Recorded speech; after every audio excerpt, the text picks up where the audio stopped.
Welcome to Christian Statesman. I'm your host, Zach Wagner, and this is episode 90, Christians and Self-Defense.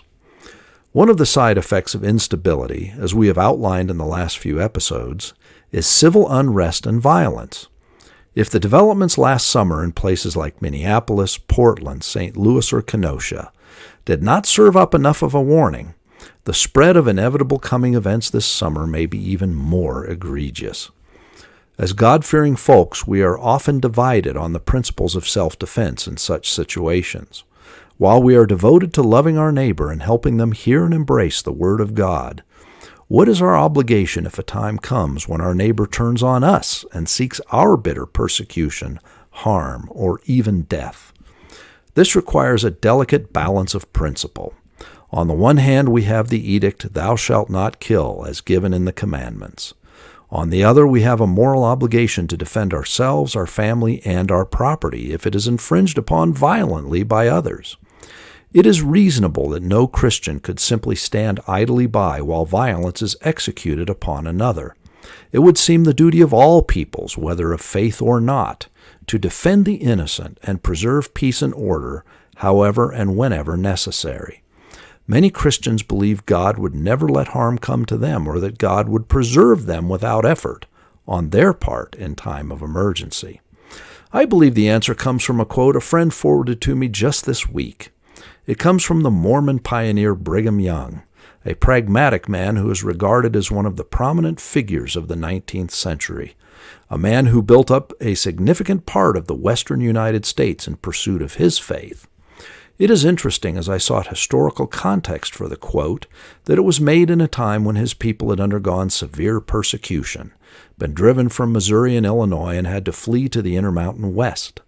They had suffered severe and often unjust actions within their own settlements, including an extermination order from Missouri's governor that gave other residents the permission to shoot them on sight. Not a particularly constitutional thing to do in our humble opinion, no matter what anyone might believe. Sometimes necessity is the catalyst for inspiration. In this context, this insightful pioneer said, We believe that the Lord will fight our battles. But how? Will He do it while we are unconcerned and make no effort whatever for our own safety when an enemy is upon us? If we make no effort to guard our towns, our houses, our cities, our wives and children, will the Lord guard them for us? He will not. But if we pursue the opposite course and strive to help Him accomplish His designs, then will He fight our battles. We are baptized for the remission of sins, but it would be quite as unreasonable to expect a remission of sins without baptism as to expect the Lord to fight our battles without our taking every precaution to be prepared to defend ourselves.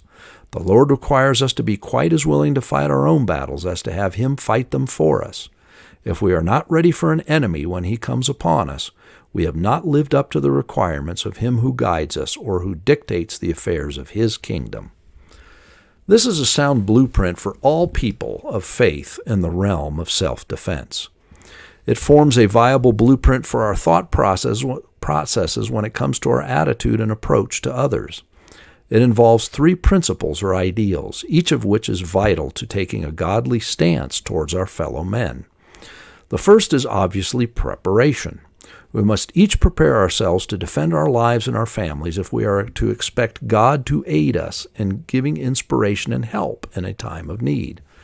The second is to seek the will of God and keep our focus on His purposes in any given situation. Is violence necessary or avoidable? We should each have faith that in a given moment, if we are living in tune with God, we should expect to be given the inspirational insight necessary. The third is, after we have done all on our part, we should have the faith and expectation that God will make right anything we lack in such a situation. If we will do our part with faith, He certainly must do His. This should be the walk of every Christian, to do all within our power to exercise correct and righteous principle, and have the faith that God will always fulfill His will for us and those around us. On this fundamental basis, all Christian faith revolves. It can apply to any aspect of our lives, but it is particularly applicable when it comes to a subject as sensitive as self-defense. As Christians, let us all prepare to defend the right and defend our faith in word and deed. Let us also rely on God to sustain us with His wisdom as we do. Thank you for being with us. Please subscribe, and as always, have a blessed day.